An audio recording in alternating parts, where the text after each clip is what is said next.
"I'm sorry, ma'am, but there's no reservation under your name." The waiter's voice was polite, but his tone was final. I blinked, stunned, gripping my clutch a little tighter. "That can't be right," I said, trying to keep my voice steady. "I was invited to dinner with my husband's family. They should already be here. The reservation should be under Ethan Lancaster." He gave me a tight smile and tapped a few more keys. "There's a reservation for 6 under a Morgan Lancaster, but your name isn't listed." My stomach dropped. "Oh, Celeste," came a familiar voice behind me, smooth and condescending, like silk over broken glass. "You actually showed up." I turned around to see Morgan, my mother-in-law, standing a few feet away in her designer heels and fur-trimmed coat, perfectly coiffed hair glowing under the warm lighting of the Michelin-starred restaurant's foyer. Seated at the corner table behind her were her daughters, Lena and Grace, each holding a martini, smugness practically radiating off them. And there, in the middle of them, sat my husband Ethan, looking uncomfortable. Guilt was written all over his face, but he didn't say a damn word. There must be a mistake," I managed, my throat tightening. Morgan laughed, the kind of laugh that made your blood turn cold. "Darling, there's no mistake. This is a family dinner, and frankly, a place like this is a little upscale for someone like you." Lena chuckled behind her glass. Grace didn't even look up. Ethan just stared down at his plate. Humiliation settled into my bones, like ice water. The waiter's expression shifted, uncertain now. Other guests were watching. A couple turned their heads. The air buzzed with curiosity and judgment. But beneath the sting of shame, something flickered. "Number not tonight." I forced a smile and turned back to the waiter. "Would you be so kind as to ask for the owner, please?" Morgan scoffed. "Really? You think he's coming out for you?" I didn't even look at her. "Yes," I said coolly, "because the owner and I go way back." And in that moment, everything began to shift. The waiter hesitated, clearly unsure whether to humor my request. But before he could respond, a deep, familiar voice cut through the tension. "Celeste." I turned. Stepping out from the kitchen was Daniel Leone, the owner of the restaurant, elegant as ever, in his early 50s, with salt and pepper hair, a tailored suit, and the kind of quiet authority that came from decades of excellence in fine dining. Morgan's face paled. Daniel didn't even glance at her. His gaze locked onto mine, warm, steady, and entirely free of doubt. "It's been a while," he said, smiling. I smiled back. "Wasn't expecting to see you tonight. Small world." Daniel's eyes flicked briefly toward Morgan, Ethan, and the sisters, then back to me. "It seems you were left off the reservation." I shrugged lightly. "Just a little oversight, I'm sure." Daniel's eyes darkened just a touch. He understood more than I said, but almost instantly, his professional smile returned. "Well, we can't have that, can we?" Morgan let out a scoffing laugh. "Oh, please. You can't just give her a seat because you two go back. This isn't a chain restaurant. It's a private dining room. No walk-ins." Daniel turned to her, his expression unreadable. "You're absolutely right, Mrs. Lancaster. We do not accept walk-ins." My heart skipped. But then he turned to the waiter and said, "But Celeste is not a walk-in. She's family." Silence slammed over the table like a wave. Lena nearly dropped her spoon. Grace froze. Ethan stared straight ahead, his hand tightening around his water glass. And Morgan. She looked like she'd just been slapped. What did you say?" she sputtered. I tilted my head slightly, voice calm and sweet. "Before I married Ethan, I worked in fine dining. Daniel was my mentor." Daniel stepped in with a nod. "Not just an employee, one of the best I ever trained. She understood service, leadership, and grace like few others ever did." Morgan opened her mouth, but Daniel continued smoothly. "Please, set a place for Ms. Celeste, right next to her husband." The waiter snapped into action. I turned to Morgan with a smile just wide enough to sting. "Well, would you look at that? Seems there's room at the table after all." Morgan's face had turned a deep, blotchy red. She clutched her wine glass like it was the only thing tethering her to the moment. I took my seat beside Ethan, nodding politely to the waiter as he set a pristine plate in front of me, complete with an amuse-bouche, courtesy of Daniel. The table was silent. The energy completely shifted. I picked up my fork and murmured, "This looks incredible," slicing delicately into the dish, fully aware of the glares aimed my way. Morgan wasn't done. "Well," she said, setting her glass down a bit too hard. "I suppose it's not that surprising you know someone in hospitality. Those kinds of careers tend to stick together." I arched a brow. "Hospitality?" She waved a hand, feigning politeness. "You know, service work, kitchens, waitressing. Nothing wrong with that, of course. It's just, well, not what our family's used to." There it was, the real jab. Not the dinner, not the reservation. The entire setup had been designed to humiliate me in front of everyone, to remind me that no matter where I sat, I'd never truly belong. I took a sip of wine before replying, cool and measured. "You say that like it's a bad thing." A flicker crossed her face. Annoyance. Maybe even surprise. She hadn't expected me to remain calm. She leaned in slightly. "I only meant that it must have been quite the adjustment, marrying into a family like ours." I looked at Ethan. He still wouldn't meet my eyes. And suddenly, I saw it all clearly. The wedding. The accidental exclusion of my family from the rehearsal dinner. The Christmas gift. A cookbook titled "Simple Recipes for the Clueless Wife." Every passive-aggressive slight, every time she made sure I felt less than, and every time Ethan let her. My voice was steady. "Morgan," I said, resting my elbows on the table, "do you know the difference between you and me?" She raised an eyebrow. "Do tell." "I worked for everything I have." Silence. Morgan's jaw tensed. "Excuse me?" "You heard me." I leaned back, smile unwavering. "I didn't marry into wealth. I didn't inherit anything. I built myself up from nothing. And yet here we are. Same table, same restaurant, same respect from the owner." Morgan gripped her napkin, knuckles white. Lena and Grace had gone quiet. Ethan looked like he wanted to disappear. And for the first time since I joined this family, Morgan's mask cracked. She wasn't angry. She was afraid. Afraid of what I was about to say next. And I hadn't even started. Morgan took a deep breath, clearly trying to regain control. She leaned back, her lips curling into a saccharine smile as she said, "If you're really so independent and self-made, then why is my son the one funding your lifestyle?" The tension around the table thickened like fog. Lena let out a tiny gasp. Grace rotated her wine glass. Ethan froze, his shoulders stiffening. I set my glass down, slowly, deliberately. "What exactly do you mean by that?" I asked, feigning confusion. Morgan tilted her head, voice honeyed with venom. "Oh, darling, I mean that Ethan pays for everything. Your cute little boutique job. It's just pretend, isn't it? You play the part of the independent woman, but really, you're living off my son." I said nothing, letting her words hang in the air. Ethan still hadn't spoken. His sisters watched me closely, waiting for me to crumble. Instead, I laughed.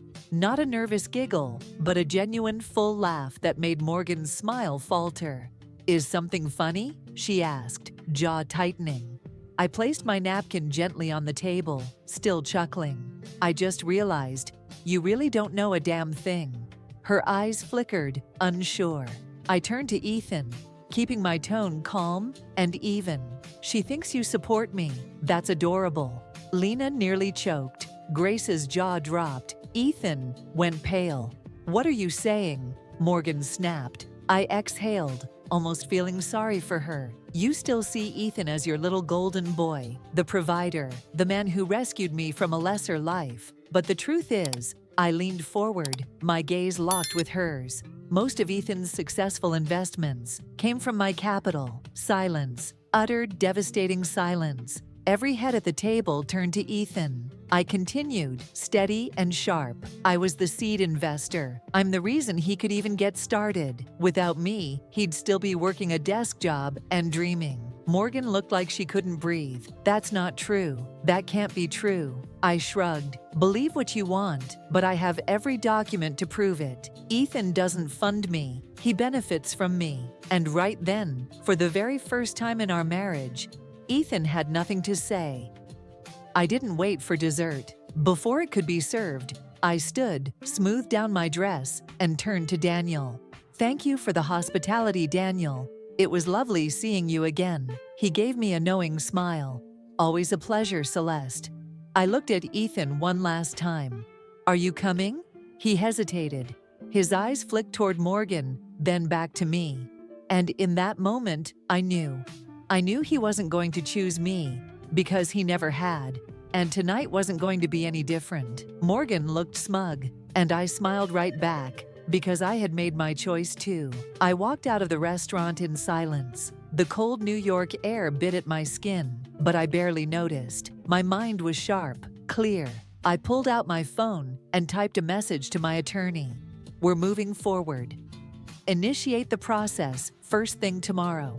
The reply came within seconds. Understood. You'll have the first draft of the divorce petition by noon. I exhaled slowly. Divorce. The word didn't scare me. What scared me was how long I had ignored the truth, that Ethan had never truly been on my side.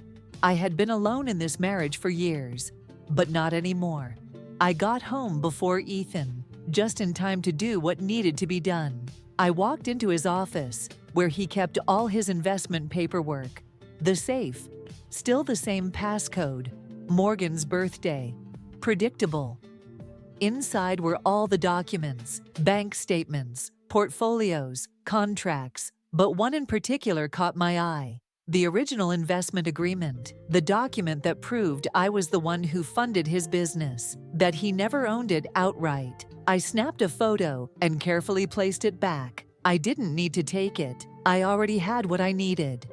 Then I went to the closet, pulled out my suitcase, and began packing. Not in anger, not in haste, but with absolute clarity. By the time Ethan walked through the front door, I was sitting calmly on the couch, suitcase by my side, waiting. He paused, stunned. Celeste, what are you doing? I stood. I'm leaving. His eyes widened.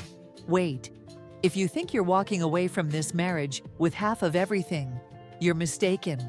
I looked at him, then let out a quiet, bitter laugh. Oh, Ethan, you really should have read those contracts more carefully. Ethan blinked, confused. What are you talking about? You can't take everything. I stepped over to the kitchen counter, pulled an envelope from my bag, and placed it down in front of him. I'm not taking anything, Ethan, I said calmly. I'm just reclaiming what was mine all along. He stared at the envelope, hesitating before opening it. As his eyes skimmed over the legal document inside, his face began to pale. His hands trembled, his lips parted. This says, you own 51% of my company. I nodded. Correct. He staggered back a step, like someone had knocked the air out of him. No way, that can't be right. Did you forget? I raised an eyebrow. Back when you were a junior analyst, I was the one who gave you your startup capital. We signed a legal agreement, an investment contract. You never requested a transfer of ownership. You just assumed everything belonged to you. Ethan dropped onto the couch, burying his face in his hands. God, you can't just take my company. I built that. I stepped closer, stopping just short of him. You built it with my money, with my guidance, with the connections I helped you make. And now, I'm just taking back what was always mine. He looked up, his expression a mix of anger and desperation. You're destroying me. I tilted my head slightly, locking eyes with him. No, Ethan, I'm saving myself. He opened his mouth to speak again, but I was already turning away, dragging my suitcase toward the door. Just before stepping out, I paused and looked back. I'll be staying at the penthouse, you know, the one you thought you owned. His brow furrowed. That condo, I bought that. I cut him off with a soft laugh. On paper, it's under my name. And my lawyer confirmed that this morning. His face went ghost white. I wasn't taking anything that didn't belong to me, but everything he thought was his, he never really owned it. 3 weeks later, everything had settled. I sat in my penthouse, sunlight streaming through the windows. The finalized divorce papers lay neatly on the glass table, beside a half-full champagne flute. Jenna, my lawyer and oldest friend, had just left after saying, "Everything's signed. You're now the sole owner of both the company and the assets, and the divorce is officially finalized." I smiled, not because of the financial victory, but because I had finally reclaimed control over my life. But the universe had one last gift for me, and it came from none other than Morgan Sinclair. She called, and I answered. Honestly, I just wanted to end the drama without hearing her shrieking voicemails. "You're cruel." Her voice trembled with rage. "You've destroyed my son. He's lost everything because of you." I leaned back into my chair, voice calm. "No, Morgan, I just took back what was mine. You and Ethan set the fire yourselves. You're an ungrateful gold digger. You lived under my roof, ate my food." I cut her off. "Remember that dinner at the restaurant, Morgan?" Silence. "That night, you humiliated me in front of a crowd, thinking you held all the power because I wasn't one of you. And now," I chuckled, "the very woman you tried to tear down left you speechless in front of your own family. And now, you haven't just lost a daughter-in-law. You're about to lose your son, too." "What are you talking about?" "Ethan signed his resignation from the firm this morning. The board doesn't trust your precious boy anymore." "And me?" I smiled. "I'm the new CEO. It's all official. Would you like me to send you the paperwork?" The silence on the other end told me I'd hit the final nerve. "Good luck the next time you try to look down on someone, Morgan." Then I hung up, for good. I stood, walked to the balcony, and looked out at the sprawling city. For the first time in years, I wasn't a pawn in the Sinclair family's game. I was the one moving the pieces. No one would ever say I wasn't good enough again. No one would dismiss my background or my value, because in the end, I didn't just survive that marriage, I won. And I didn't have to share the victory with anyone. In love and marriage, sacrifice should never mean losing yourself. Celeste once believed that staying silent preserved peace, that love alone could sustain a relationship. But the truth is, remaining silent in the face of disrespect only encourages others to cross your boundaries further. The lesson here isn't just about reclaiming assets or winning a divorce. It's about waking up and choosing yourself. No one has the right to belittle you because of your humble beginnings or because you don't fit into their idea of worthy. And when you finally stand up, draw the line, and say enough, you're sending a powerful message to the world. I don't need your approval. I create my own value. Your life belongs to you. So does your happiness. And sometimes, the most powerful turning point doesn't come from anyone else. It comes from your own courageous decision to take back control. If you enjoy deep, emotional, and meaningful stories like this, don't forget to like, subscribe, and turn on notifications so you never miss a new update. Your support is the motivation that drives us to keep bringing you powerful stories. Once again, thank you for being here, and see you in the next story.